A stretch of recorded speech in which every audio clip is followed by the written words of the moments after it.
సంతోషం. క్రీస్తునందు ప్రియమైన మార్కాపురము ప్రజలారా, అన్నలారా, అక్కలారా, మీ అందరి కోసము చక్కటి సందేశము, చక్కటి శుభవార్త తీసుకొని వచ్చి ఉన్నాము. ఆది యందు వాక్యం ఉండను, వాక్యము దేవుని యొద్ద ఉండను, దేవుడే మీ మధ్యకు, మీ మార్కాపురం మధ్యకు వచ్చి కృపా సత్య సంపూర్ణుడై మీ కోసము మాట్లాడుతున్నాడు.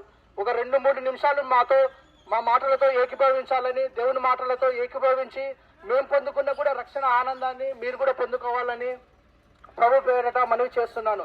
మీ అందరి కోసం చక్కటి సందేశము. ఆ సందేశం ఏమంటే, పాపం నుంచి నిత్యమైన విడుదల. పాపం నుంచి విడుదల. ఈ పాపము అంటే ఎలాంటిదంటే, పాపము మనం అనేక రకాలైన తప్పులు చేస్తుంటాము ఈ లోకంలో. అనేక రకాలైన అబద్ధాలు, దొంగతనాలు, తాగుబోతుతనము, తిరుగుబోతుతనము, అనేక విధాలుగా తప్పులు చేస్తూ ఉంటాము. మన హృదయంలో కలిగిన పాపపు ఆలోచనను మన కళ్ళ ద్వారా, మన చేతుల ద్వారా తప్పులు చేస్తూ ఉంటాము. ఇవన్నీ పాపపు ఆలోచనలు మాత్రమే. పాపం అంటే ఆజ్ఞ అతిక్రమించడమే పాపము. దేవుని దగ్గరికి చూడకపోవడమే, దేవుని దగ్గరికి రాకపోవడమే పాపము.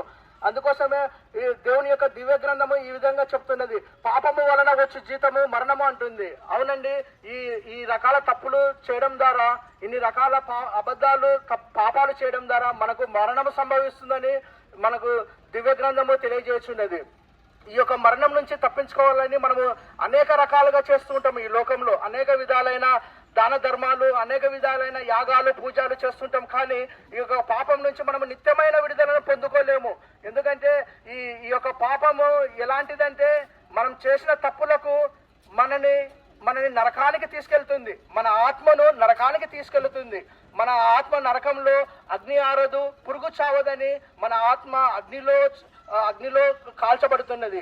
సో ఏమంటున్నాడంటే ప్రభు అయిన యేసుక్రీస్తు, నేను సృష్టించిన మనిషి నా దగ్గరికి రావడం లేదే, నిత్యాగ్నికి పాలవుతున్నాడే, నరకానికి వెళ్తున్నాడే అనేసి యేసుక్రీస్తే ఆయన ప్రేమించి, ఆయన మనుషులందరినీ, సర్వమాలినందరినీ ప్రేమించి ఆయన పరలోకం నుంచి దిగివచ్చి ఆయన మనుషులందరి కోసము ఈ లోకంలో ఆయన పాపపు భారమంతటిని ఆయన మోసుకొని ఉన్నాడు.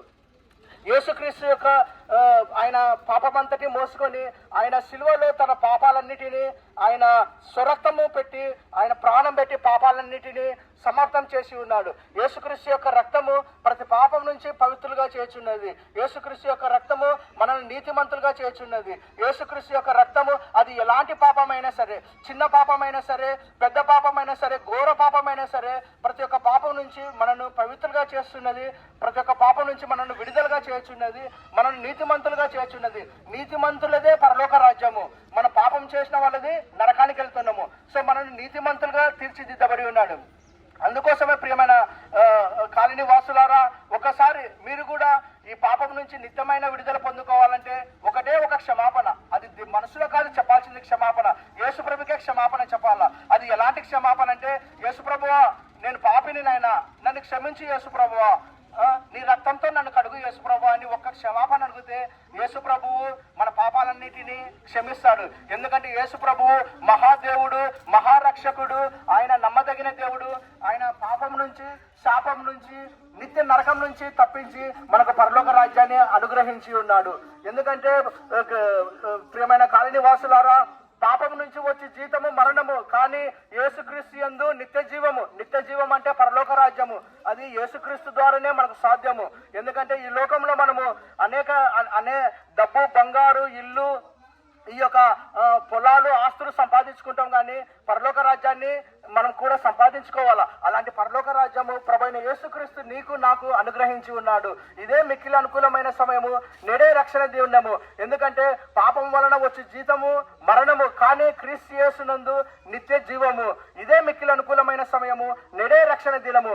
మీరు కూడా పాపాల నుంచి నిత్యమైన విమోచన కావాలంటే యేసుక్రీస్తు దగ్గరికి రండి. యేసుక్రీస్తు దగ్గర మారుమనస్సు పొందుకోండి. యేసుక్రీస్తు దగ్గర యేసుక్రీస్తు ఇచ్చిన గొప్ప రక్షణను మీరు కూడా పొందుకోవాలని మేము ప్రభు పేరట మనవి చేస్తున్నాము. ఈ యొక్క రక్షణ ఆనందం కావాలంటే మీరు కూడా యేసుక్రీస్తుని విశ్వసించండి. యేసుక్రీస్తును విశ్వసించిన ప్రతి వారు నశింపక నిత్య జీవం పొందినట్లు ఆయన అనుగ్రహించి ఉన్నాడు. ఇదే మిక్కిలి అనుకూలమైన సమయము, నేడే రక్షణ దినము. ఈ కొద్ది మాటలతో నేను ముగిస్తున్నాను. పాఠం చేస్తారు.